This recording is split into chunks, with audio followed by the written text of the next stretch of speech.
जय श्री कृष्णा। आज शनिवार के दिन आइए सुनते हैं शनिदेव और शिव जी की यह कथा।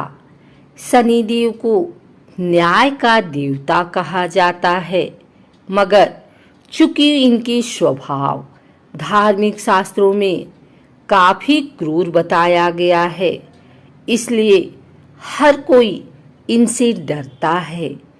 इतना ही नहीं, सनातन धर्म के शास्त्रों में इनसे जुड़ी कई पौराणिक कथाएं पढ़ने को मिलती हैं, जिससे इनके क्रोध का अनुमान बहुत आसानी से लग जाता है। आज हम आपको शनि देव से जुड़ी एक ऐसी ही पौराणिक कथा सुनाने जा रहे हैं, जिसके अनुसार भगवान शिव ने उनके आगे हार मान ली थी। धार्मिक ग्रंथों में वर्णित कथा के अनुसार प्राचीन समय में एक बार शनिदेव भगवान शंकर के धाम हिमालय पहुँचे। शास्त्रों के अनुसार न्याय के देवता शनि के गुरु भगवान शंकर हैं। अपने गुरु को प्रणाम करके, हे भगवान शिव, कल मैं आपकी राशि में आने वाला हूँ, अर्थात मेरी दृष्टि कल आप पर पड़ने वाली है। इतना सुनते ही भगवान शंकर हतप्रभ रह गए और बोले, हे शनिदेव, आप कितने समय तक अपनी वक्र दृष्टि मुझ पर रखेंगे? इसके उत्तर में शनिदेव बोले, हे नाथ, कल सवा प्रहर के लिए आपके ऊपर मेरी वक्र दृष्टि रहेगी। जिसके बाद भगवान शंकर चिंतित हो गए और उनकी दृष्टि से बचने के लिए उपाय सोचने लगे।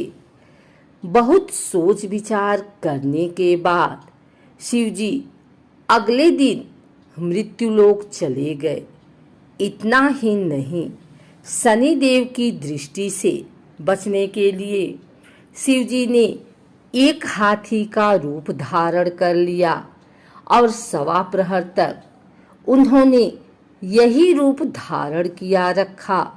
लेकिन इसके खत्म होते ही वह सोचने लगे कि अब 3 दिन बीत चुका है और शनिदेव की दृष्टि का उन पर कोई असर नहीं हुआ है, और वह पुनः कैलाश पर्वत लौट गए।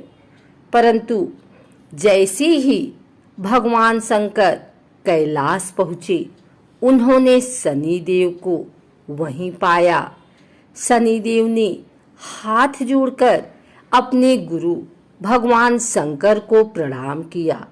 भगवान शंकर प्रणाम का आशीर्वाद देते हुए बोले, आपकी दृष्टि का मुझ पर कोई असर नहीं हुआ।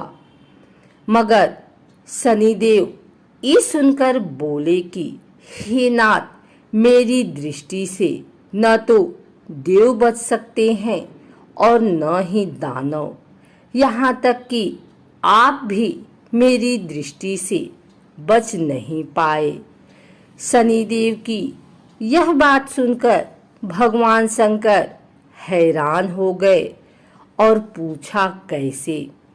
तब शनिदेव ने कहा, मेरी ही दृष्टि के कारण आपको सवा प्रहर के लिए देव योनि छोड़ पशु योनि जाना पड़ा, जिसका मतलब आप मेरी वक्र दृष्टि के पात्र बन गए। भगवान शंकर अपने शिष्य शनिदेव की न्याय प्रियता को देखकर प्रसन्न हो गए और शनिदेव को हृदय से लगाया और आशीर्वाद दिया। एक और कथा के अनुसार कश्यप मुनि के वंशज भगवान सूर्य नारायण की पत्नी सवर्णा या छाया की कठोर तपस्या से ज्येष्ठ मास की अमावस्या को शनि का जन्म हुआ। माता ने शंकर जी की कठोर तपस्या की तेज गर्मी व धूप के कारण माता के गर्भ में स्थित शनि का वर्ण काला हो गया, पर इस तप ने बालक शनि को अद्भुत व अपार शक्ति से युक्त कर दिया। एक बार जब भगवान सूर्य पत्नी छाया से मिलने गए, तब शनि ने उनके तेज के कारण अपने नेत्र बंद कर लिए। सूर्य ने अपनी दिव्य दृष्टि से इसे देखा व पाया कि उनका पुत्र तो काला है, जो उनका नहीं हो सकता। सूर्य ने छाया से अपना यह संदेह व्यक्त भी कर दिया। इस कारण शनि के मन में अपने पिता के प्रति शत्रुवत भाव पैदा हो गए। शनि के जन्म के बाद पिता ने कभी उनके साथ पुत्रवत प्रेम प्रदर्शित नहीं किया। इस पर शनि ने भगवान शिव की कठोर तपस्या कर उन्हें प्रसन्न किया।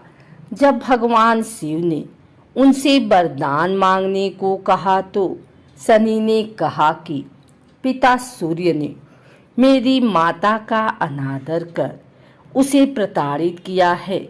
मेरी माता हमेशा अपमानित व पराजित होती रही, इसलिए आप मुझे सूर्य से अधिक शक्तिशाली व पूज्य होने का वरदान दें।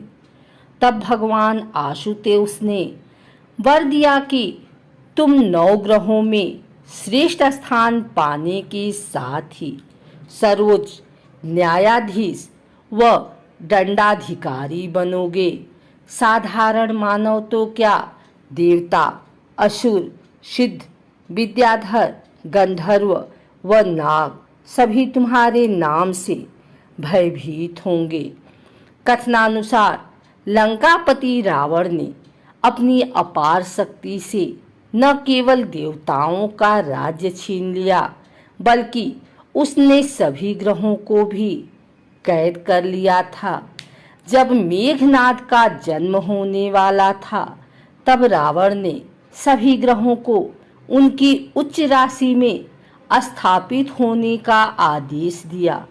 उसके भय से ग्रस्त ग्रहों को भविष्य में घटने वाली घटनाओं को लेकर बड़ी चिंता सताने लगी।